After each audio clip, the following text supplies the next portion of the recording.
বিচার চাই না, আমি কোনো 9 দফা দাবিও চাই না। আমার দাবি একটাই যে আমি সরকার পদত্যাগ চাই। এই সাহসী মেয়েরা আছে বলেই আজকে বাংলাদেশ আবারও স্বাধীন হয়েছে, সরকারের পদত্যাগ হয়েছে, সবাই সুস্থ একটি বাংলাদেশ পেয়েছে। তো আমরা আশা করি এভাবেই বাংলাদেশকে সবাই এগিয়ে নিয়ে যাবে, সাহসী মেয়েদেরকে সবাই সাপোর্ট করবে।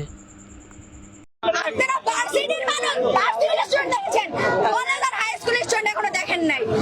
একবার যদি সব স্টুডেন্ট নাইমা যায়, এইসব ছাত্রলীগ, যুবলীগ, ছাত্রদল আর পুলিশ কেউ থাকবে না, টিকবে না, কোনো যাবে না। সব স্টুডেন্টদের ছেড়ে দিতে হবে, শেষ। আগে সরকার ছাড়তে হবে। কিসের স্টুডেন্ট যে 17 বছর একটা ছেলেকে রিমান্ডে নিয়ে গেছে, ঠিক আছে, কোন জেলে? আপনার লাইভে ছাড়ুন তো, দেখছি না ওটা লাইভ দেখছে, গোল ছাড়ছে না কোনো। আপনারা সবাই সবাই আসিনা চাপ যাবে না। একটা ছাড়ে না, আমার মিথ্যা কথা বলবেন না। তোর কথা তুই না, আমার ভাইদের ফেরত দে, শেষ। আমার আর কিছু দরকার নাই। আমার ভাই যাদের নিয়ে গেছে, যারা চলে গেছে, তারা তো চলে গেছে। অবশ্যই যত শিক্ষক সবার এক্ষুনি এই মুহূর্তে ছাড়তে, শোনা লাগবে না, আমাদের কোনো কোটার দরকার নাই। মেয়েটা হচ্ছে মানুষের সবচেয়ে বড় কোটা। এক্ষুনি আপনার লাভ শোনেন, কোটাতে কি হবে?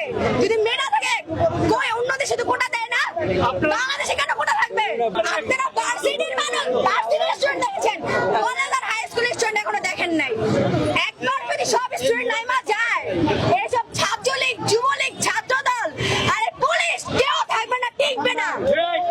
4 কোটি স্টুডেন্টদের সামনে এইসব কিছুই না।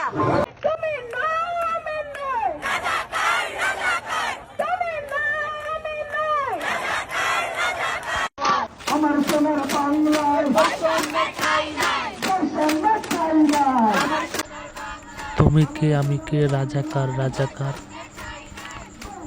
আর রাজাকার কথাটি বলার কারণেই হাসিনার জীবনে নেমে আসলো দুঃখজনক একটি সময়, যার কারণে তাকে দেশ ছাড়তে হয়েছে।